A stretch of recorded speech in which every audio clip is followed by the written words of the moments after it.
കേരളത്തിൽ ബി.ജെ.പിയുടെ മേൽക്കൂര അത്ര ബലമാർന്നതല്ലെന്ന് മനസ്സിലാക്കാൻ വയനാടിന്റെയും പാലക്കാടിന്റെയും ചേലക്കരയുടെയും പരാജയം ധാരാളം മതിയാകും പാർട്ടിക്ക്.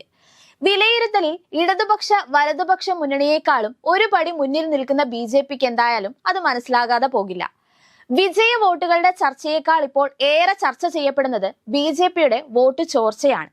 ലോക്സഭാ തെരഞ്ഞെടുപ്പിൽ സ്ഥാനാർത്ഥിയായിരുന്ന സി കൃഷ്ണകുമാറിനെ അതും ബി.ജെ.പി കോട്ടയായ പാലക്കാട് ഇറക്കി നേട്ടം കൊയ്യാമെന്ന ബി.ജെ.പിയുടെ പ്രതീക്ഷകൾ നിലം പൊത്തിയപ്പോൾ അത് അംഗീകരിക്കാനായിട്ടില്ല ബി.ജെ.പിക്ക്. നഗരസഭയിലെ വോട്ടെണ്ണൽ അവസാന ഘട്ടത്തിലേക്ക് കടന്നപ്പോൾ ബി.ജെ.പിയുടെ എല്ലാ പ്രതീക്ഷയും അവസാനിച്ചിരുന്നു. 2021 ഇ ശ്രീധരൻ മത്സരിച്ചപ്പോൾ നഗരസഭയിൽ മാത്രം അദ്ദേഹം 6000 വോട്ടിന് മുന്നിലെത്തിയിരുന്നു.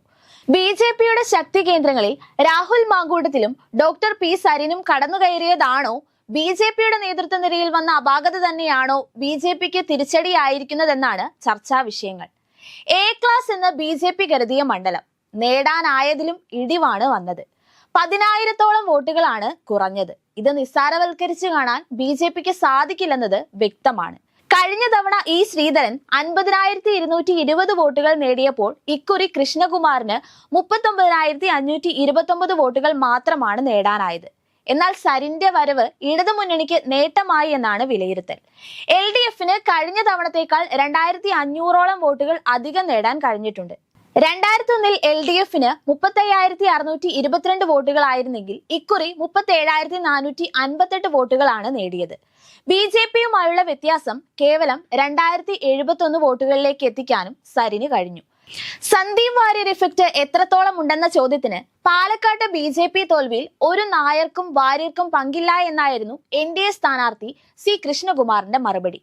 സന്ദീപിന്റെ കൂറുമാറ്റമോ സരിന്റെ കൂറുമാറ്റമോ രാഹുലിന്റെ അതിപ്രസരമോ ഒന്നുമല്ല ബി.ജെ.പിയുടെ തോൽവിക്ക് പിന്നിൽ എന്നത് തന്നെയാണ് പാർട്ടിയുടെ തന്നെ വിലയിരുത്തൽ. നേതൃത്വ മാറ്റം തന്നെയാണ് പാർട്ടിയും മുന്നോട്ട് വെക്കുന്നത്. കുറഞ്ഞ വോട്ടുകളുടെ എണ്ണം തന്നെയാണ് നേതൃത്വത്തിനെതിരെ വിരൽ ചൂണ്ടാൻ അണികളെ പ്രേരിപ്പിക്കുന്നതും. പ്രത്യക്ഷമായും പരോക്ഷമായും ബി.ജെ.പി സംസ്ഥാന അധ്യക്ഷൻ കെ സുരേന്ദ്രനെതിരായ വിമർശനത്തിന് തയ്യാറെടുക്കുകയാണ് കൂടുതൽ നേതാക്കൾ. സുരേന്ദ്രനെ നേതൃത്വ നിരയിൽ നിന്ന് ഇറക്കിയാൽ പാർട്ടി ശക്തി പ്രാപിക്കുമെന്നും അതുകൊണ്ട് തന്നെ സുരേന്ദ്രൻ ആ സ്ഥാനം തുടരണമെന്നാണ് താൻ ആഗ്രഹിക്കുന്നതെന്നും സന്ദീപ് വാര്യർ പറഞ്ഞിരുന്നു.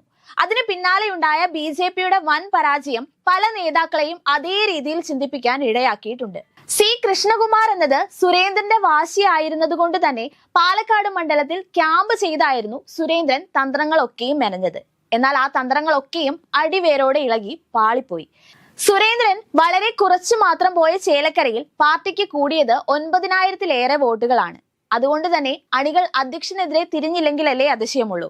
സംഘടനാ സംവിധാനത്തിൽ പാളിച്ചകൾ ഉണ്ടായെന്ന് ബി ഗോപാലകൃഷ്ണനെ പോലുള്ള നേതാക്കൾ പരസ്യമായി വിമർശിച്ചു തുടങ്ങിയിരിക്കുകയാണ്. FB പോസ്റ്റായും കമന്റായും നേതാക്കളുടെ വിമർശനങ്ങൾ വേറെയും സുരേന്ദ്രനെ വേട്ടയാടി തുടങ്ങിയിരിക്കുന്നു. ശോഭ ഇറങ്ങാനിരുന്ന പാലക്കാട് സുരേന്ദ്രന്റെ അതൃപ്തി മൂലം സി കൃഷ്ണകുമാർ എത്തിയ സീറ്റ്.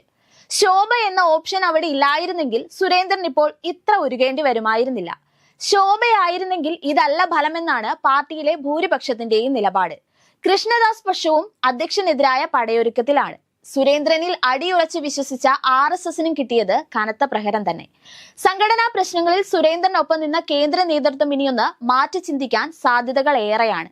പരാജയം കനത്ത തിരിച്ചടിയായി വന്നിരിക്കുമ്പോൾ സുരേന്ദ്രനെ മാറ്റണമെന്ന മുറവിളിയെ ഇനിയും കണ്ടില്ലെന്ന് വെക്കാൻ ദേശീയ നേതൃത്വത്തിനും കഴിയില്ല.